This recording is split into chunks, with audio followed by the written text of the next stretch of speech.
Man salaka tariqan yaltamisu bihi ilman sahalallahu bihi tariqan ilal jannah. Bila kita sudah melangkah, sudah berada dalam majelis ilmu ini, maka Allah Subhanahu wa taala seakan sudah memudahkan kita untuk jalan menuju surga. Man salaka tariqan yaltamisu bihi ilman sahalallahu bihi tariqan ilal jannah.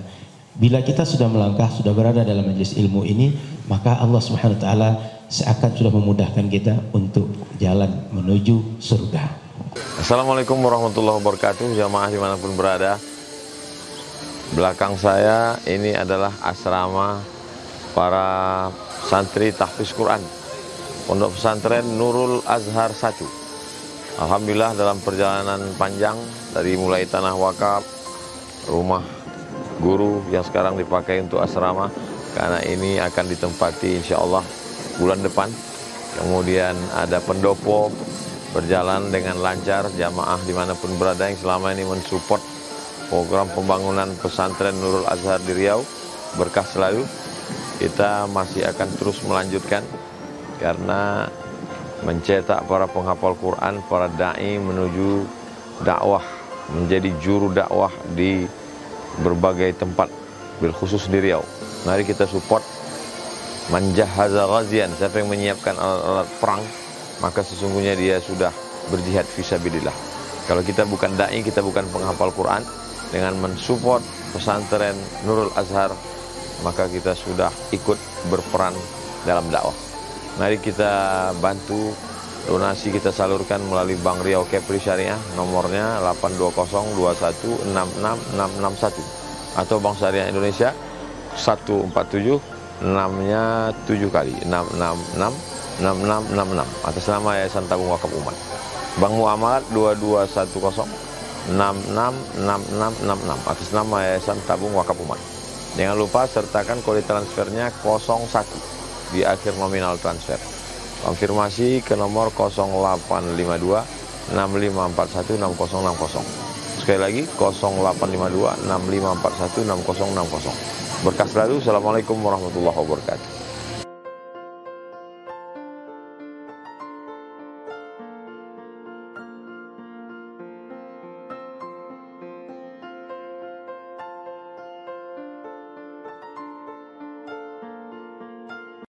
الحمد لله رب العالمين حمدا يوافي نعمه ويكافئ مزيدا، والصلاة والسلام على أشرف الأنبياء والمرسلين سيدنا محمد وعلى آله وصحبه أجمعين. ربنا اللهم اشرح لنا صدورنا ويسر لنا أمورنا واحلل عقدة من ألسنتنا يفقه قولنا لتلقي العلم ولطاعتك برحمتك يا أرحم الراحمين. وبعد، من النعم التي أنعم الله بها على الإنسان نعمة العقل، وبها تميز عن غيره من سائر المخلوقات. Di antara banyak nikmat yang Allah berikan kepada makhluk, pada manusia diberikan akal, dan dengan akal itu manusia berbeda dengan makhluk-makhluk Allah yang lain. وهذا العقل يحتاج إلى غذاء كما أن أي مخلوق يحتاج إلى تغذية لينمو. Akal ini butuh nutrisi, sama seperti yang lain butuh kepada nutrisi atau makanan agar dia bertumbuh dan berkembang. غذاء العقل المعرفة والعلم. Makanan akal kita adalah ma'rifat dan ilmu. والعلم كما يقولون أسنى سائر الأعمال. Ilmu sebagaimana dikatakan oleh para ulama adalah amal yang paling mulia seseorang. وهو الدليل الذي يدلك على الخير. Ilmu adalah petunjuk yang akan menghantarkan kita kepada kebaikan.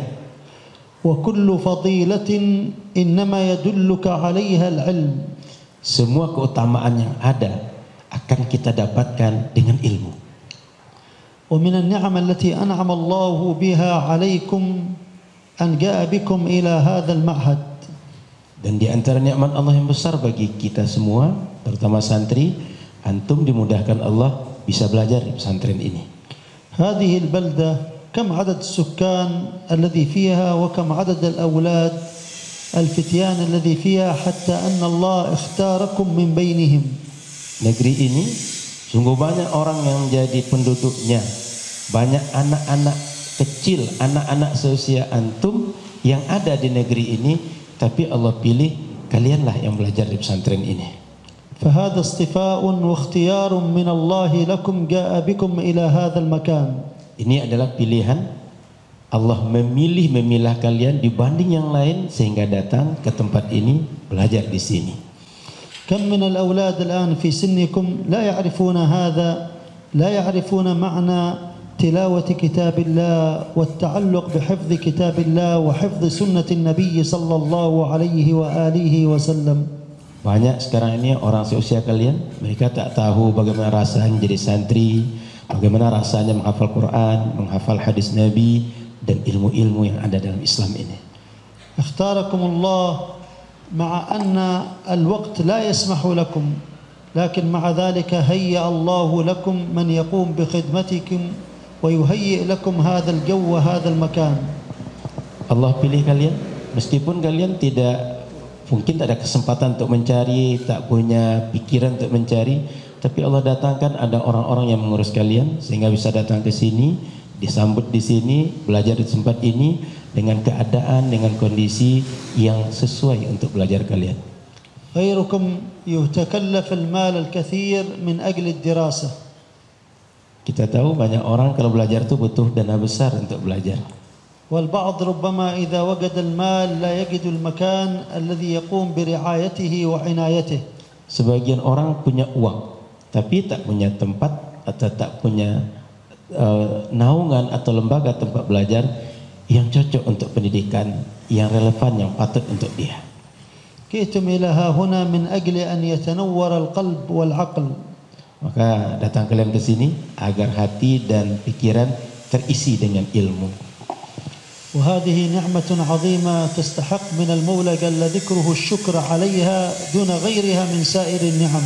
Maka ini nikmat Allah yang sangat besar yang patut dan harus disyukuri dibanding nikmat-nikmat yang lain yang kita punya dalam hidup. الإنسان طالب العلم لو كشف الله له الحقيقة وراء الأمور على حقيقتها لرأى أنه يمشي إلى الجنة ويمشي في النور. Manusia andai dia tahu hakikat ilmu dan apa yang bisa dia dapatkan dengan ilmu itu, dia pasti akan merasa bahwa sedang dalam perjalanan menuju surga. فجلوسكم في طلب العلم هو مسير وهدف يوصلكم إلى الهدف الأسنى من هذه الحياة الدنيا إلى الآخرة.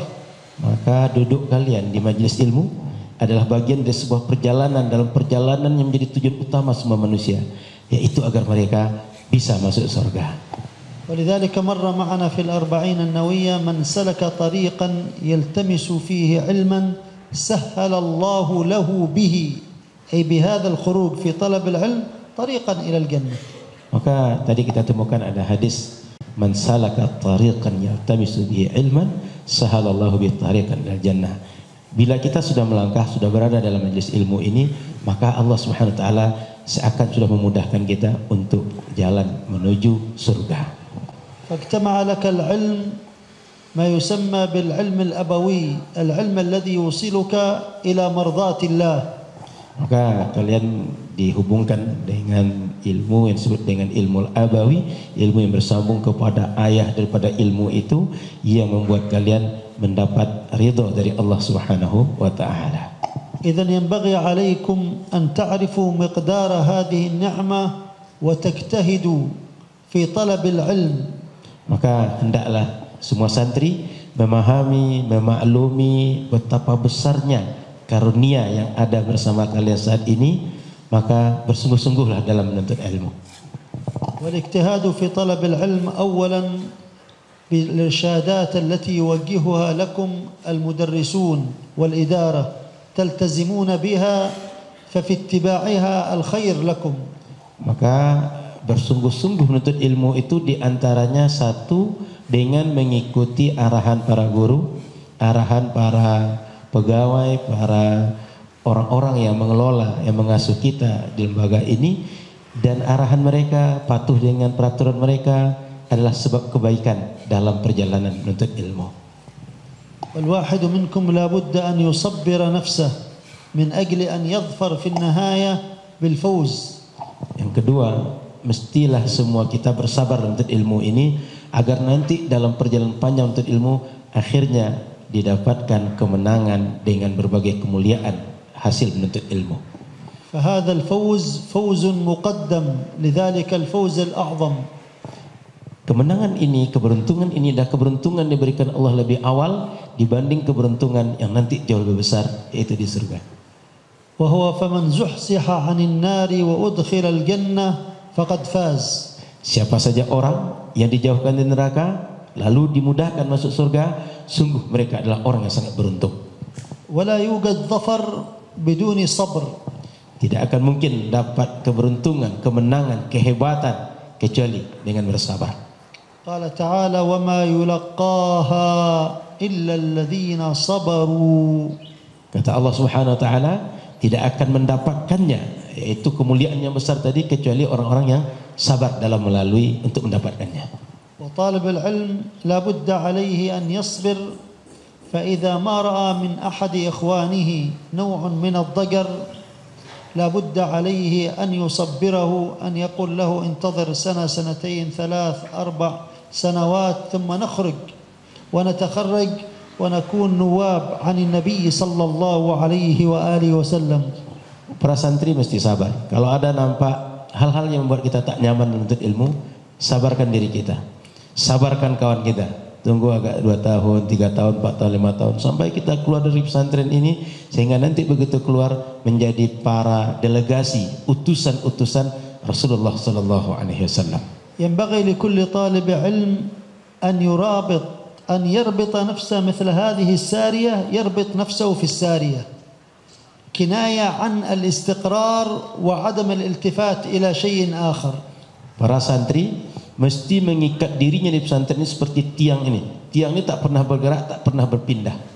Dia tetap di sini, kokoh, tetap bertahan, istiqomah. Tak pergi ke sana kemari, tapi dia sabar sampai selesai pendidikannya. يقول الله تعالى في آخر سورة آل عمران يا أيها الذين آمنوا اصبروا وصابروا ورابطوا من المرابطة وهي الاستقرار بعدم ترك المكان. لماذا؟ قال لعلكم تفلحون. Kata Allah di akhir surat Al-Imran, hei orang-orang beriman, bersabar kalian dan berusahalah untuk sabar, dan kalian ikatkan diri kalian, istiqomahkan kalian di tempat kalian sedang berjuang. Di ujung ayat kata Allah, kalian akan beruntung dengan keistiqomahan dalam belajar. Maka jangan mudah pindah, cari guru ke sana kemari, selesai menuntut ilmu baru pindah ke tempat yang lain. واجتهدوا كل الاجتهاد في مراجعة دروسكم ومذاكرتها قبل الدرس وبعد الدرس. Berusahalah untuk sungguh-sungguh menuntut ilmu dengan cara ulangi pelajaran, persiapkan pelajaran sebelum masuk ke kelas, bertemu dengan guru, dan setelah itu ulang lagi pelajaran sebelum dan sesudahnya. طالب العلم إذا علم يعني ما الذي يستفيده وما الذي يجنيه من هذا الأمر، لو ضيع العمر كله في طلب العلم لم يكن ذلك ضياعا، بل ذلك هو النجاح وذلك هو الظفر. Santri yang paham, andai dia berpikir saya belajar menghabiskan waktu, saya duduk di majlis ini menghabiskan banyak waktu, banyak kesempatan, sebenarnya dia akan berpikir dalam dirinya, ini bukan sia-sia, bukan menghabiskan waktu, tapi waktu yang telah saya gunakan untuk belajar ini, untuk duduk dengan syekh ini adalah keberuntungan dan kesuksesan yang besar dalam hidup saya. فالإنسان إذا علم لماذا يهيأ لكان بذل الروح وبذل الجسد رخيص في الشيء الذي ينتظره. Orang kalau paham apa yang sedang dikejarnya, apa yang sedang di depan mata yang bisa dia dapatkan, semua pengorbanan diri, pengorbanan rohani, pengorbanan badan seluruhnya terasa ringan untuk dia korbankan. قال قد هيئوك لأمر فاربأ بنفسك أن ترعى مع الغنم. يعني هيئوك لأمر عظيم فما تكن مثل الأنعام والبهائم لا هدف لك. Kalau kalian sudah dipersiapkan Allah untuk mendapatkan sesuatu yang besar, sesuatu yang agung, Maka jangan jadikan diri kalian seperti seperti hewan, seperti kambing, seperti ternak yang tak jelas dia mau apa. Mereka cuma sekedar makan, selesai urusan, sudah. Dah masuk kandang, sudah. Tapi kita terus berkembang, belajar dan mencari untuk terus kepada yang lebih tinggi yang kita bisa dapat. الأمر أنك تكون نائب عن النبي، أن تكون معلما، أن تكون مرشدا، هذا أمر عظيم ليس بالأمر السهل. Sesungguhnya kalau kita sadar kita ini adalah utusan Nabi, pelanjut dari Nabi, wakil Nabi, menjadi guru bagi masyarakat. Maka ini adalah posisi yang sangat agung, yang sangat mulia, bukan perkara yang remeh, bukan sepele. Maka mestilah kita siap berkorban untuk mendapatkannya. لأن هذه الوظيفة اختارها الله لأفضل خلقه وهم الأنبياء فقال إنما أنا معلم. Peran ini Allah pilihkan hanya untuk para nabi, tidak untuk yang lain. Makanya kata Nabi, aku ini diutus Allah mu'allima, menjadi seorang guru, pengajar bagi orang lain. فقد دخل النبي صلى الله عليه وآله وسلم إلى المسجد فوجد حلقتين، حلقة يذكرون الله وحلقة يتدارسون العلم، قال كلاهما على خير، كلاهما الشيء الذي يحبه الله. قال ولكني بعثت معلما، فجلس في حلقة طلب العلم. Rasul pernah masuk masjid, dalam masjid ada dua halaqah, satu halaqah zikir kepada Allah, satu halaqah majlis ilmu. Kata Rasul keduanya adalah halaqah yang dicintai Allah, bagus keduanya, tapi hatiku lebih cenderung untuk kepada majlis ilmu. لم ينهى عن حلقة الذكر مع وجود حلقة العلم، تركهما لأن كلاهما على خير وكلاهما يوصله إلى الله، لكن الوظيفة التي بعث بها صلى الله عليه وآله وسلم هي وظيفة العلم والتعليم. Kedua majlis ilmu, majlis zikir baik, bagus. Keduanya menghantarkan kita kepada Allah Subhanahu wa taala, membuat kita mendapat rahmat dan ridha Allah. Keduanya baik. Tetapi peran Rasul diutus Allah adalah untuk menyampaikan ilmu dan mengajari manusia. Makanya Rasul lebih memilih, lebih cenderung di majlis ilmu dibanding majlis zikir kepada Allah. فأنت تهيأ لتكون صاحب هذه الوظيفة. Anda para santri, anak-anak ustaz semua sedang dipersiapkan Allah untuk peran sebagai ahli ilmu ini. فلا بد إذا عرفت هذا لا بد أن تسعى لتحقيق هذا الهدف. Kalau sudah paham ini sekarang, maka berusahalah semaksimal yang bisa kita buat untuk mewujudkan kami ini adalah utusan-utusan pelanjut-pelanjut dari Rasulullah sallallahu alaihi wasallam. فالإنسان من أجل أن يصل إلى مقصده لا بد أن يضع له هدفا وهذا الهدف لا بد أن يسعى لتحقيقه. Orang biasanya kalau dia hidup itu punya tujuan, dan kalau sudah jelas tujuan kita, usahakan wujud daripada tujuan kita tadi bisa kita capai dengan usaha kita. فأنتم لماذا جئتم إلى ها هنا؟ Kalian kenapa datang ke sini? لا بد الواحد أن يعرف لماذا جاء إلى هنا. Maka setiap kita mesti paham, mesti sadar kenapa saya datang ke tempat ini. ويسعى لتحقيق الشيء الذي جاء به إلى هنا. Maka dia mesti memperjuangkan untuk tujuan apa dia datang ke tempat ini. وهذا قلنا لا يكون إلا بالتزام الآداب وسماع الكلام الذي يلقى إليكم من قبل يعني إدارة هذا المكان والمدرسين.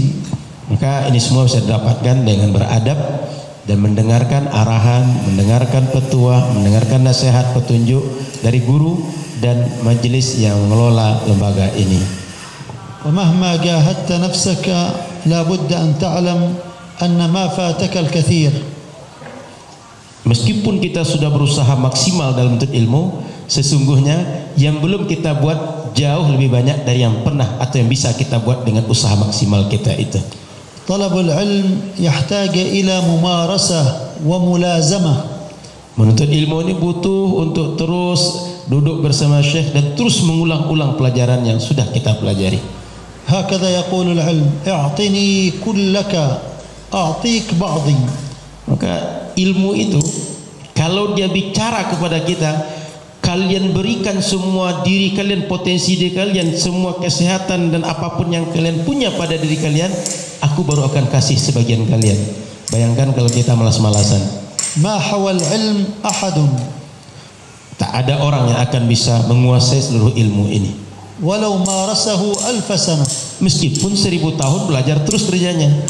إنما اتخذ لك من العلم زهرات فهو كالبستان تقتطف منه أجمل الزهرات. Dia itu seperti taman. Taman itu banyak bunga-bunganya. Kalian akan mengambil mana bunga terbaik yang ada di taman itu. وهكذا الأساتذة هنا اختاروا لكم من هذا البستان الزبدة والخلاصة من العلم. Nah, begitulah para guru di sini, mereka akan mengambilkan inti, akan mengambilkan yang terbaik dari ilmu-ilmu yang mereka dengar dari guru mereka untuk disampaikan pada kalian. العلم ينال بالسهر وينال بالتعب وينال بالمذاكرة. Ilmu itu akan didapat dengan bangun malam, dengan rajin mengulang pelajaran, kemudian dengan rajin muzakarah, diskusi sesama kita.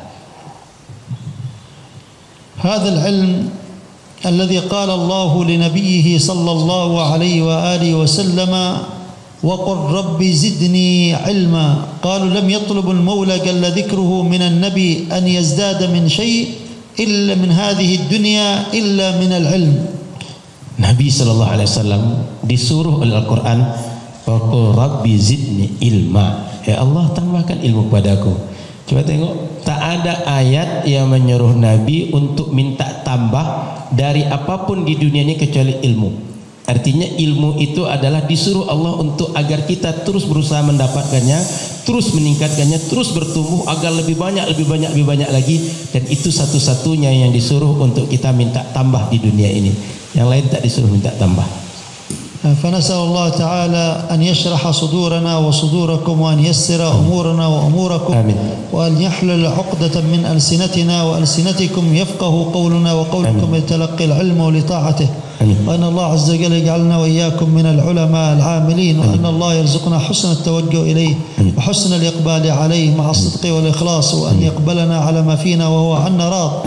ونسأل الله تعالى أن يوفق مدرسيكم للأمانة التي على أعناقهم وأن يكونوا أهلا لذلك. وأن الله عز وجل ينظر إلينا وإليكم كما نظر إلى أوليائه وأحبابه وأصفيائه.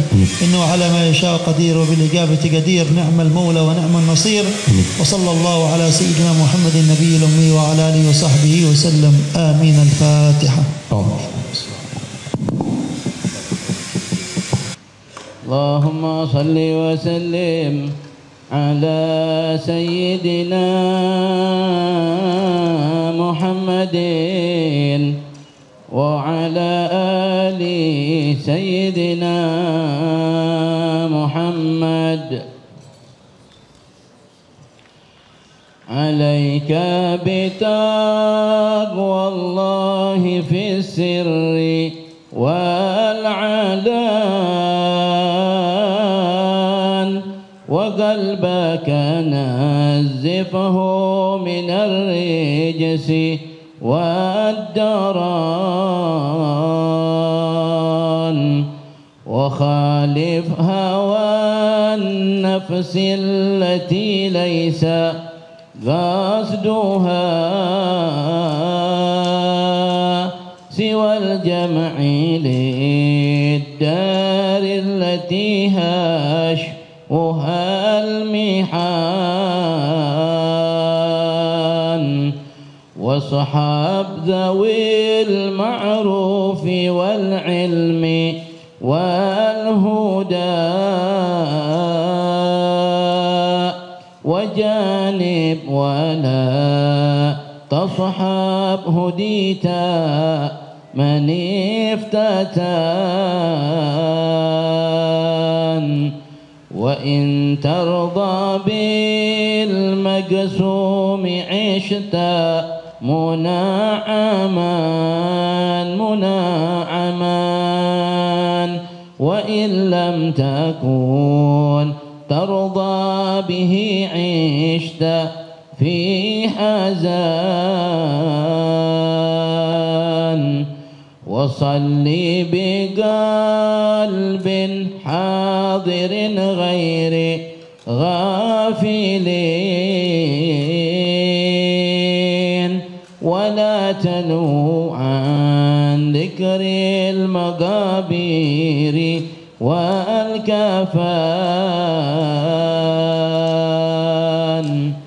وما هذه الدنيا بدار إقامة وما هي إلا كالطريق إلى الوطن وما الدار إلا جنة لمن اتقى ونار لمن لم يتق الله فاسمعان فيا رب عاملنا بلطفك واكفنا بجودك واعصمنا من الزيغ والفتان ووفق وسدد وصله الكل واهدنا لسنة خير الخلق والسيد الحسن عليه صلاة الله ثم سلامه صلاة وتسليما إلى آخر الزمان والحمد لله رب العالمين.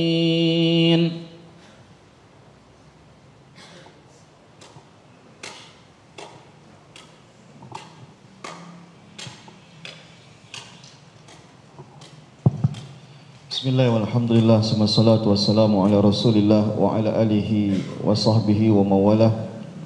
Fadilatul Syekh Dr. Yasir bin Salim Syuhairi wa Habib Muhammad wa jami'il asatizah wa tulabi al-hibbai jami'an. Al-yawm ma'ana Syekh Dr. Yasir yulqi lana muhadarat wa nasma'u minhu qira'ata kitab Arba'in An-Nawawi wa insyaallah yujizuna hadzal kitab al-azimah. Wa qabla an naqra hadzal kitab mungkin aqulu li jami'il muhadirin anna hadzal ma'had ismuhu Ma'had An-Nur Al-Azhar ya sidi. Ma'had Nur Al-Azhar tahta riayati muassasah صندوق الأمة للأوقاف سمينا بصندوق الأمة للأوقاف أو بكلمة إندونيسيا ياسان تابung وقف أمة. وبنينا هذا المعهد بدأنا في سنة 2020 سنتين لفاتين.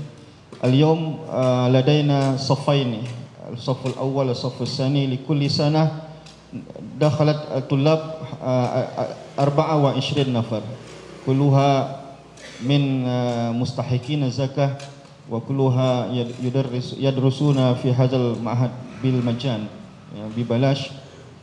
والآن عدد الطلاب لدينا حوالي 44 نفر. وهذه الطلاب في سنتي الأولين يحفظون القرآن 30 جزءا ويقرؤون كتاب النحو والصرف والفقه وأدب فقط يعني في سنتي الأولين. وفي السنة الثالثة يتعلمون اللغة العربية فقط كيف يقرؤون الكتاب ويتكلمون باللغة العربية.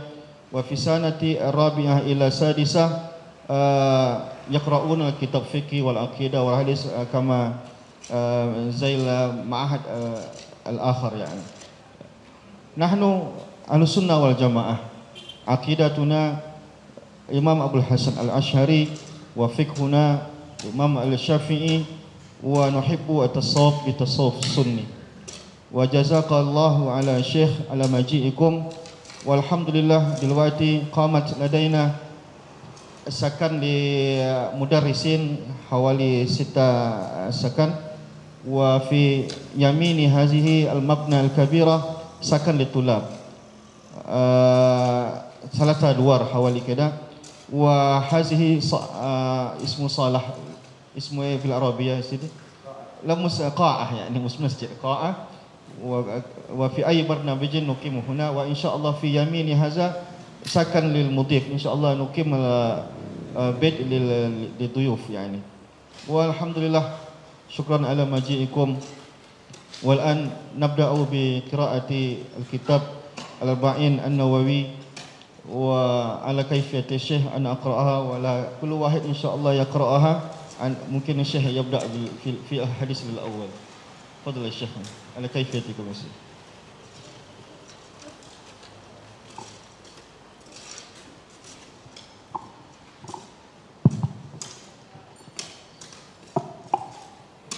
السلام عليكم ورحمة الله وبركاته. الحمد لله رب العالمين حمدا يوافي نعمه ويكافئ مزيده، والصلاة والسلام على أشرف الأنبياء والمرسلين سيدنا محمد وعلى آله وصحبه أجمعين. القائل صلى الله عليه وآله وسلم: الراحمون يرحمهم الرحمن تبارك وتعالى، ارحموا من في الأرض يرحمكم من في السماء. بالنسبة للأربعين النووية، أول ما قرأتها على شيخنا الشيخ محمد بن علي مرعي، مفتي مدينة الحديدة ورئيس جامعة دار العلوم الشرعية، وكانت من المقررات علينا عندما درسنا عليه، وكان يسهب في الشرح. والأربعين النووية جلسنا فيها حوالي 1.5 سنة.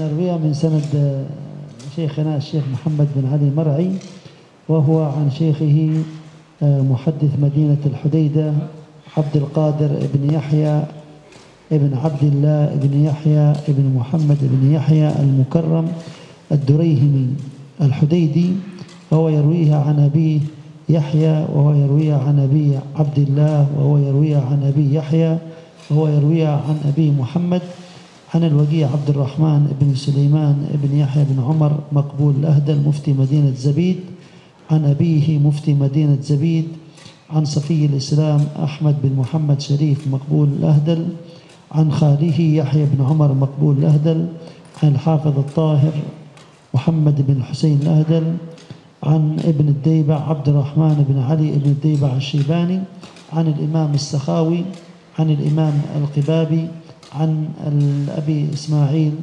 الخباز، عن الإمام النووي. الإمام النووي يروي الحديث الأول عن عبد الرحمن بن قدامة، عن الإمام السكزي، عن الداودي، عن السرخسي، عن الفربري، عن البخاري. البخاري يقول في أول صحيحه: حدثنا عبد الله بن الزبير، حدثنا سفيان، حدثنا يحيى بن سعيد، أخبرنا محمد بن إبراهيم التيمي قال: سمعت علقمة بن وقاص الليثي يقول: سمعت عمر بن الخطاب رضي الله عنه على المنبر يقول: سمعت النبي صلى الله عليه وآله وسلم يقول: إنما الأعمال بالنيات وإنما لكل امرئ ما نوى، فمن كانت هجرته إلى الله ورسوله فهجرته إلى الله ورسوله، ومن كانت هجرته إلى دنيا يصيبها أو إلى امرأة ينكحها فهجرته إلى ما هاجر إليه.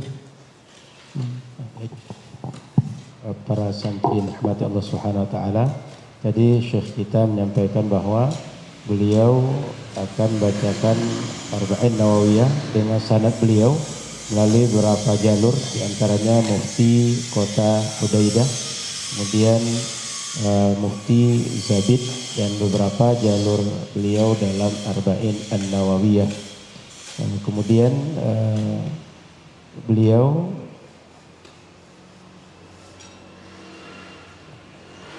dan tadi beliau menyebutkan semua sanad beliau sampai kepada Imam Nawawi rahimahullahu taala. Beliau hafal dari guru beliau sampai kepada Imam Nawawi, semua nama murid bersama pada guru sampai pada Imam Nawawi yang menulis kitab Al-Arba'un Nawawiyah. Fadhil Syekh.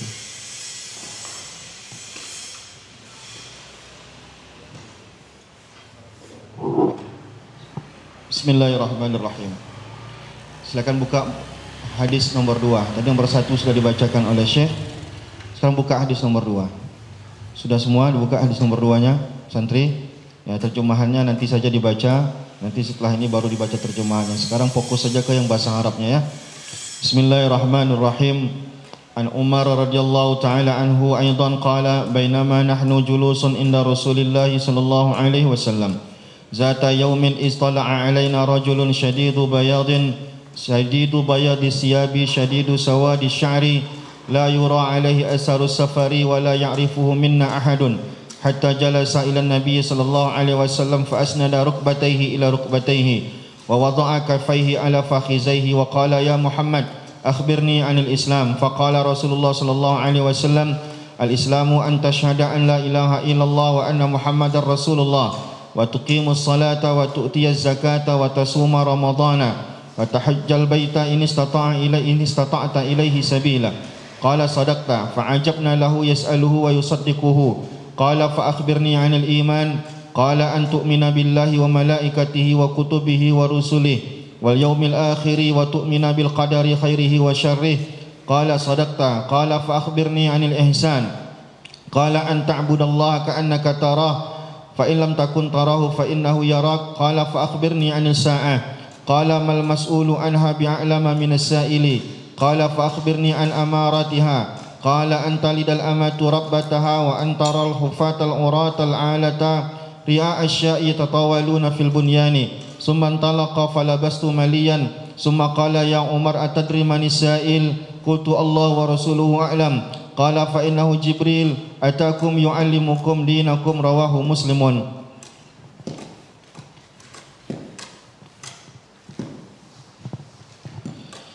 عن أبي عبد الرحمن Abdullah bin Umar bin Khattab radhiyallahu ta'ala anhuma qala sami'tu Rasulullah sallallahu alaihi wasallam yaqulu bunyal Islam ala khamsin syahadati an la ilaha illallah wa anna Muhammadar Rasulullah wa iqamis salati wa ita'iz zakati wa hajjal baiti wa shaumi ramadana. Rawahul Bukhari wa Muslim. An Abi Abdurrahman bin Abdullah bin Mas'ud radhiyallahu ta'ala anhu qala haddatsana Rasulullah sallallahu alaihi wasallam wa huwa shadiqul masduq inna ahadakum yujma'u khalquhu fi batni ummihi 40 yawman nutfatan thumma yakunu 'alaqatan misla zalik thumma yakunu mudghatan misla zalik thumma yarsalu ilayhi al-malaku fayanfukhu fihi ar-ruh wa yu'maru bi arba'i kalimatin bi katbi rizqihi wa ajalihi wa amalihi وشقي أو سعيد فوالله الذي لا إله غيره إن أحدكم ليعمل بعمل أهل الجنة حتى ما يكون بينه وبينها إلا زراع فيسبق عليه الكتاب فيعمل بعمل أهل النار فيدخلها وإن أحدكم ليعمل بعمل أهل النار حتى ما يكون بينه وبينها إلا زراع فيسبق عليه الكتاب فيعمل بعمل أهل الجنة فيدخلها. رواه البخاري ومسلم. An ummil mu'minina ummu Abdullah Aisyah radhiyallahu ta'ala anha qalat qala Rasulullah sallallahu alaihi wasallam man ahdasa fi amrina hadza ma laysa minhu fahuwa raddun. Rawahul Bukhari wa Muslimun. Wa fi riwayatin man amila amalan laysa alaihi amruna fahuwa raddun. An Abi Abdullah An-Nu'man bin Bashir radhiyallahu ta'ala anhuma qala sami'tu Rasulullah sallallahu alaihi wasallam yaqul innal halala bayyinun wa innal harama bayyinun wa bainahuma umurun mushtabihatun la ya'lamuhunna katsirun minan nas faman ittaqa syubuhati faqad istabra'a li dinihi wa irdihi wa man waqa'a fi syubuhati waqa'a fil harami karra'i yar'a hawla al-hima yushiku an yarta'a fihi ala wa inna likulli malikin himan wa ala wa inna himallahi maharimuhu ala wa inna fil jasadi mudghatan iza salahat salahal jasadu kulluh wa iza fasadat fasadal jasadu kulluh ala wa hiyal qalbu rawahul Bukhari wa Muslimu.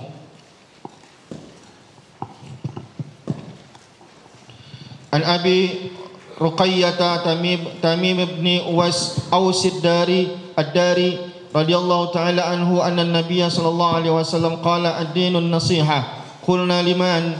Qala lillahi wa li kitabihi wa li rasulihi wa li a'immatil muslimina wa ammatihim. Rawahu Muslimun. An Ibni Umar radhiyallahu ta'ala anhuma anna Rasulullah sallallahu alaihi wasallam qala umirtu an uqatila an-nasa hatta yashhadu an la ilaha illallah wa anna Muhammadar Rasulullah wa yuqimus salata wa yu'tuz zakata fa iza fa'alu zalika asamu minni dima'ahum wa amwalahum illa bihaqqil Islam wa hisabuhum 'ala Allah ta'ala. Rawahul Bukhari wa Muslim. Bismillahirrahmanirrahim. Taslilal mu'allif. Bismillahirrahmanirrahim. An Abi Hurairah Abdurrahman bin Sakhr radhiyallahu anhu qala sami'tu Rasulullah sallallahu alaihi wasallam yaqul ma nahaitukum anhu fajtanibuhu wa ma amartukum faf'alu minhu mastata'tum fa inna ma ahlakal ladina min qablikum kasratu masailihim wa ikhtilafuhum ala anbiya'ihim. Rawahul Bukhari wa Muslim.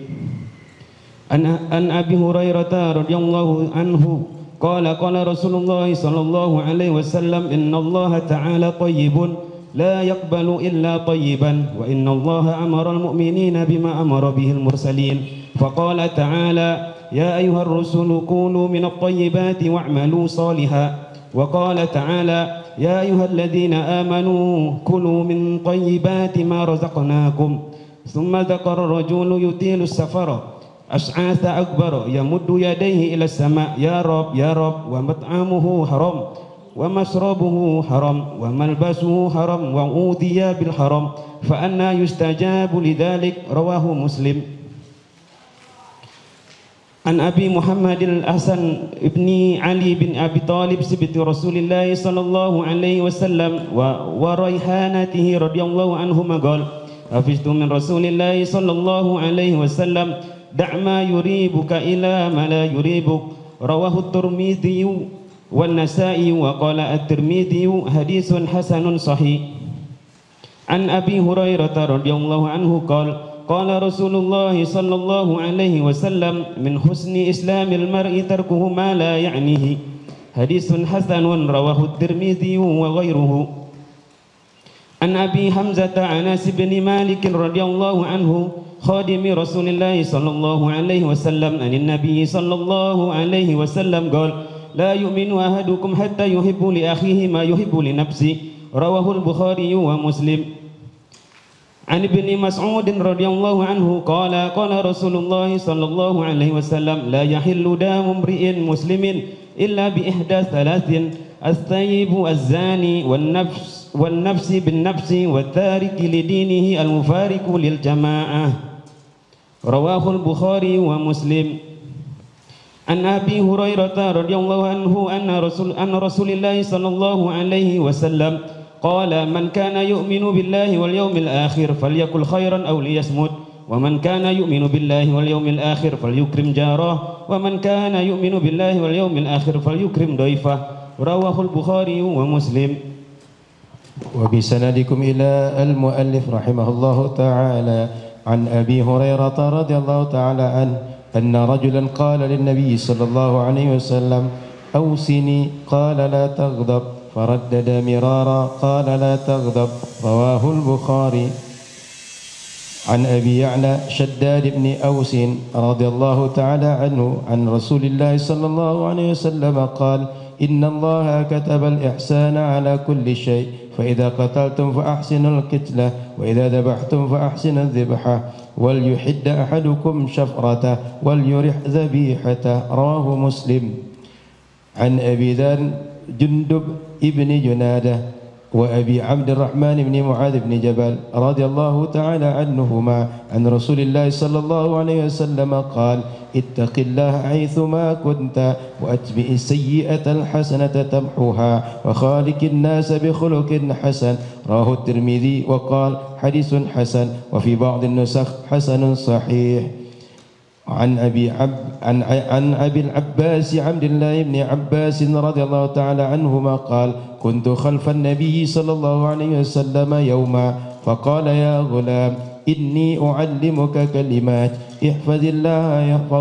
احفظ الله تجده تجاهك إذا سألت فاسأل الله وإذا استعنت فاستعن بالله واعلم أن الأمة لو اجتمعت على أن ينفعوك بشيء لم ينفعوك إلا بشيء قد كتب الله لك وإن اجتمعوا على أن يضروك بشيء لم يضروك إلا بشيء قد كتب الله عليك رفعت الأقلام وجفت الصحف رواه الترمذي وقال حديث حسن صحيح. وفي رواية غير الترمذي احفظ الله تجده أمامك تعرف إلى الله في الرخاء يعرفك في الشدة واعلم أن ما أخطأك لم يكن ليصيبك وما أصابك لم يكن ليخطئك واعلم أن النصر مع الصبر وأن الفرج مع الكرب وأن مع العسر يسرا. عن أبي مسعود عقبة بن عمرو الأنصاري البدري رضي الله تعالى عنه قال رسول الله صلى الله عليه وسلم إن مما أدرك الناس من كلام النبوة الأولى إذا لم تستحي فاصنع ما شئت رواه البخاري. عن أبي عمرو وقيل أبي عمرة سفيان بن عبد الله الثقفي رضي الله عنه قال قلت يا رسول الله قل لي في الإسلام قولا لا أسأل عنه أحدا غيرك قال قل آمنت بالله ثم استقم رواه مسلم. An Abi Abdillah Jabir bin Abdillah Al-Ansari radhiyallahu anhuma anna rajulan sa'ala Rasulullah sallallahu alaihi wasallam faqala ara'aita idza shallaitul maktubat wa sumtu ramadan wa ahlaltul halal wa haramtul haram wa lam azid ala dzalika syai'an adkhulul jannah qala na'am rawahu Muslim. An Abi Malik Al-Harithi ibni Asim Al-Ash'ari radhiyallahu anhu qala Rasulullah sallallahu alaihi wasallam at-tuhuru syatrul iman walhamdulillahi tamla'ul mizan wa subhanallahi walhamdulillahi tamla'u aw tamla'ani ma bainas sama'i wal ard wassalatu nurun wassadaqatu burhanun wal qur'anu hujjatun laka aw alaik kullun nasi yaghdu faba'i'un nafsahu famu'tiquha aw mubiquha rawahu Muslim.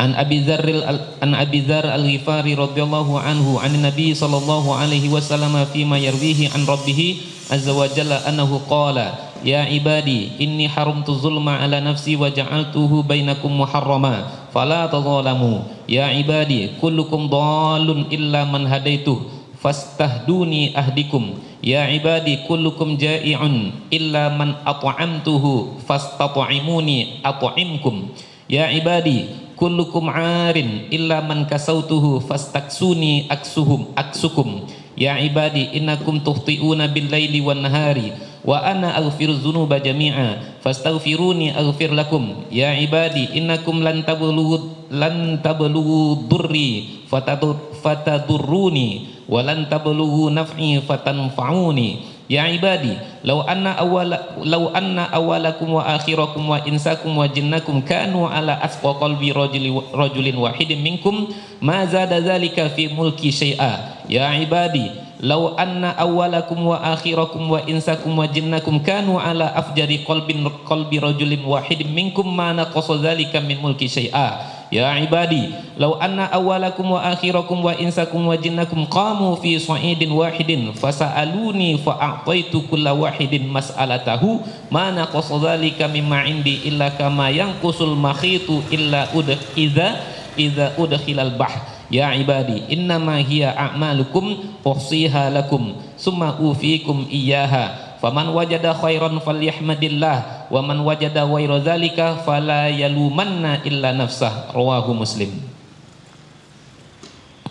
An Abi Dzar radhiyallahu anhu anna nasan min ashabi Rasulillah sallallahu alaihi wasallam qalu lin Nabi sallallahu alaihi wasallam ya Rasulullah dhahaba ahlud dusuri bil ujuri yusalluna kama nusalli wa yusumuna kama nasum wa tasaddaquna bi fuduli amwalihim qala awalaysa qad ja'alallahu lakum ma yatasaddaqun innalakum bi kulli tasbihatin shadaqatan wa kulli takbiratin shadaqatan wa kulli tahmidatin shadaqah wa kulli tahlilatin shadaqatan wa amrin bil ma'rufi shadaqatan wa nahyin 'an munkarin shadaqatan wa fi bud'i ahadikum shadaqatan qalu ya Rasulullah ayati ahaduna syahwatahu wa yakunu lahu fiha ajr qala ara'aytum law wada'aha fi haramin akana 'alaihi wizr fakadzalika idza wada'aha fil halali kana lahu ajrun rawahu Muslim. Bismillah. An Abi Hurairah radhiyallahu anhu qala Rasulullah sallallahu alaihi wasallam kullu sulama minan nasi alaihi sadaqatun kullu yaumi tatlu'u fihi asy-syams ta'dilu bainal isnaini sadaqah wa tu'inu ar-rajula fi dabbatihi fatahmiluhu 'alayha aw tarfa'u lahu 'alayha mata'ahu sadaqah wal kalimatu tayyibatu sadaqah wa bi kulli khutuwati tamshiha ila salati sadaqah wa tumitul ada 'anit tariqi sadaqah rawahul Bukhari wa Muslim. Anin Nawasi bin Sam'an radhiyallahu anhu anin Nabi sallallahu alaihi wasallam al-birru husnul khuluq wal ismu ma haka fi nafsika wa karihta ayyatali alaihi an-nas rawahu Muslim. Wa an Wabisah bin Ma'badin radhiyallahu anhu qala ataitu Rasulullah sallallahu alaihi wasallam faqala ji'ta tas'alu 'anil birri wal ismi qultu na'am qala istafti qalbak albirru ma tama'annat ilayhi an-nafsu wa tama'anna ilayhi al-qalb wal ismu ma haka fi an-nafsi wa taraddada fi sadri wa in aftaka an-nasu wa aftauka hadithu hasan ruwinahu fi musnadai al-imamaini Ahmad bin Hanbal wa Darimi bi isnadi hasan.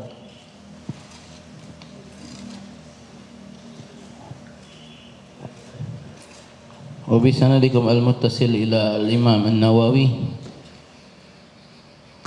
an Abi Najih al-Iryadhi ibn Sariyah radhiyallahu anhu qala wa'adana Rasulullah sallallahu alaihi wasallam maw'izatan wajilat minha al-qulub wa dharafat minha al-uyun wa qulna ya Rasulullah ka'annaha maw'izatu muwaddi' fa awsina qala usikum bi taqwallah was-sam'i wat-ta'ah wa in ta'ammar 'alaikum 'abdun fa innahu man ya'ish minkum فسيرى اختلافا كثيرا فعليكم بسنتي وسنة الخلفاء الراشدين المهديين عضوا عليها بالنواجذ وإياكم ومحدثة الأمور فإن كل بدعة ضلالة رواه أبو داود والترمذي وقال حديث حسن صحيح. الحديث التاسع والعشرون الطريق النجاة عن معاذ بن جبل رضي الله عنه قال قلت يا رسول الله أخبرني بعمل يدخلني الجنة ويباعدني من النار قال لقد سألت عن عظيم وإنه ليسير على من يسره الله تعالى عليه يعبد الله لا تشرك به شيئا وتقيم الصلاة وتؤتي الزكاة وتصوم رمضان وتحج البيت ثم قال ألا أدلكم على أبواب الخير الصوم جنة والصدقة تطفئ الخطيئة كما يطفئ الماء النار وصلاة الرجل من جوف الليل ثم تلا تتجافى جنوبهم عن المضاجع حتى بلغ يعملون ثم قال ألا أخبرك برأس الأمر وعموده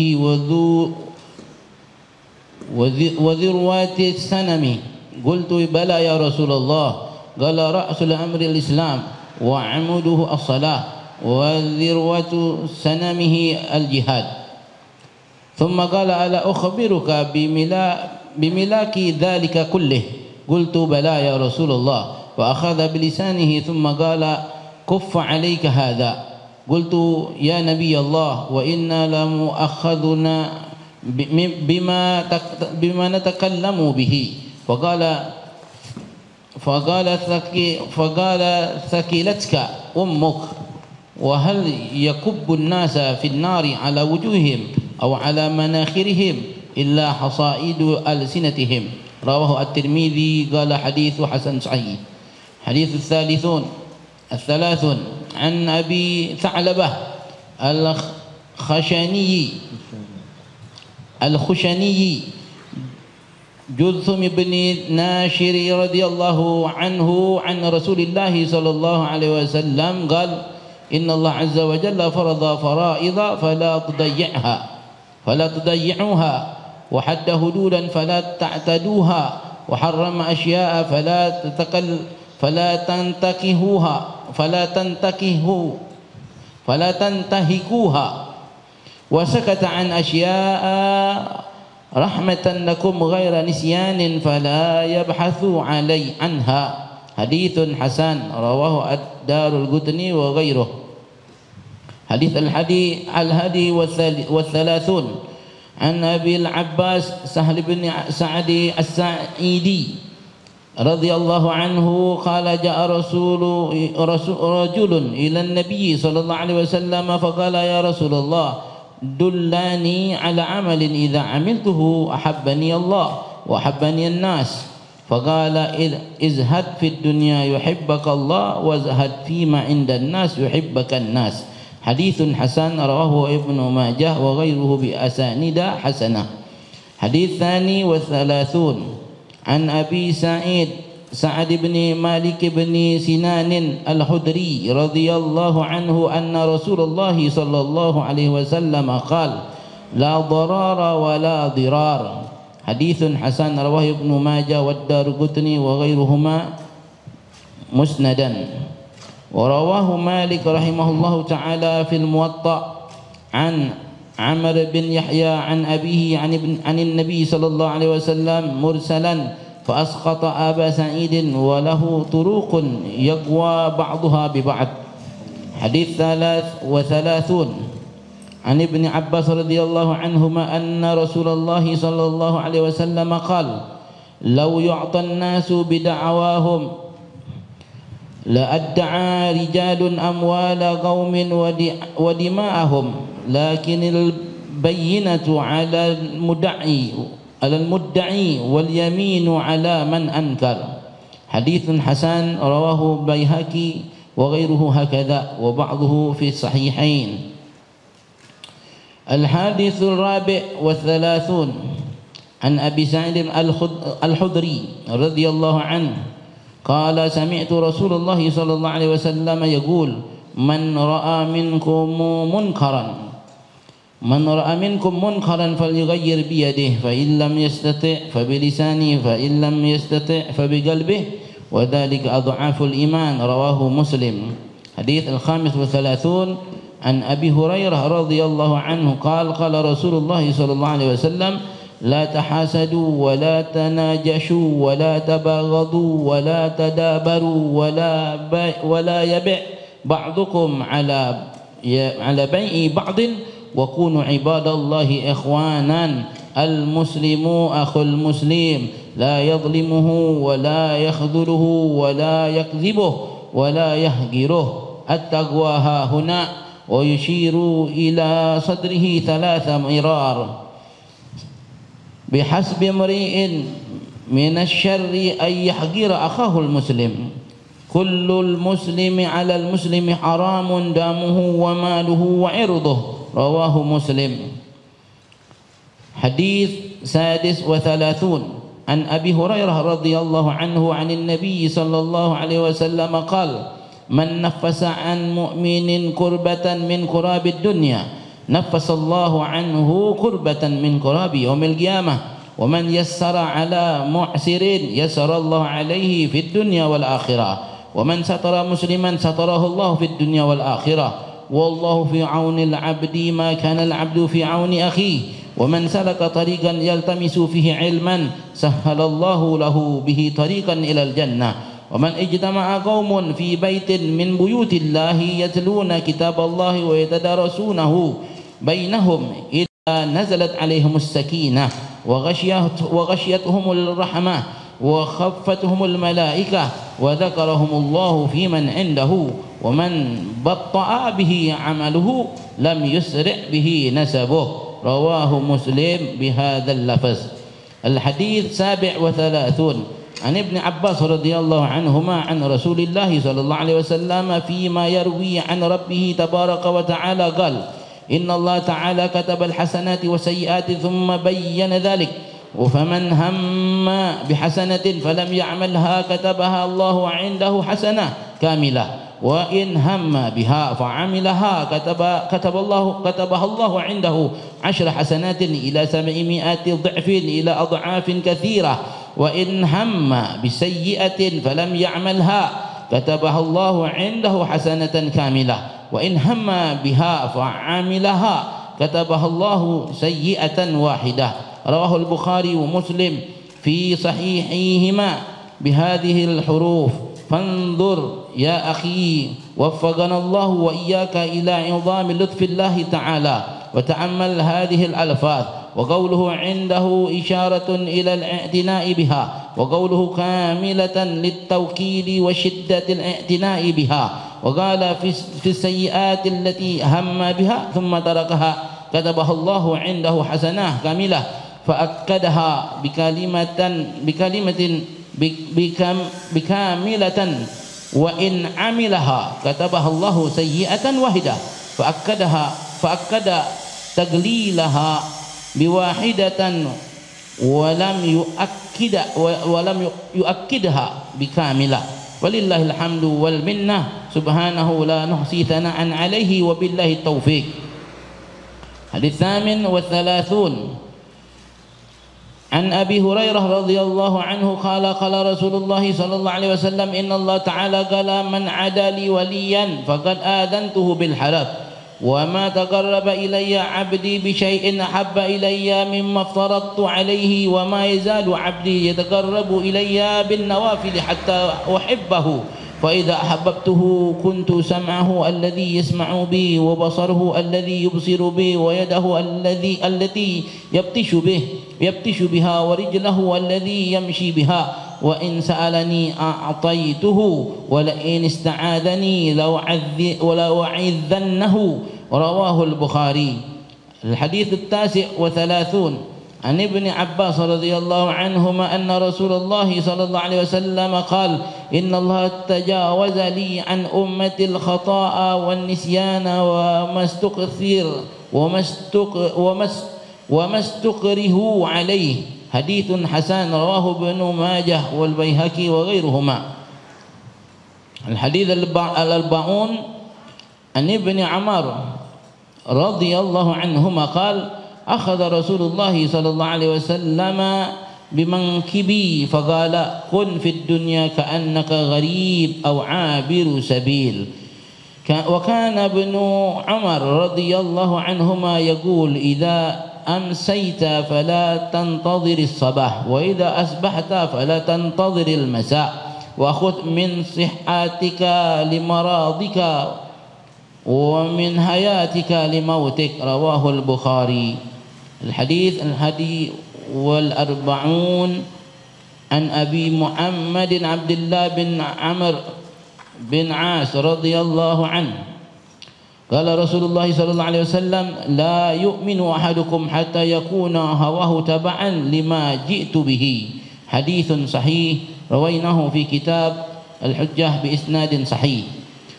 الحديث 42 عن أنس رضي الله عنه قال سمعت رسول الله صلى الله عليه وسلم يقول قال الله تعالى يا ابن آدم إنك ما دعوتني ورجوتني غفرت لك على ما كان منك ولا أبالي. يا ابن آدم لو بلغت ذنوبك عنان السماء ثم استغفرتني غفرت لك.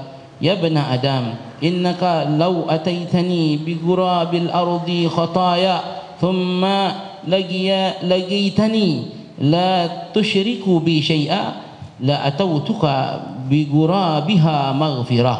رواه الترمذي رحمه الله قال حديث حسن. الحمد لله رب العالمين.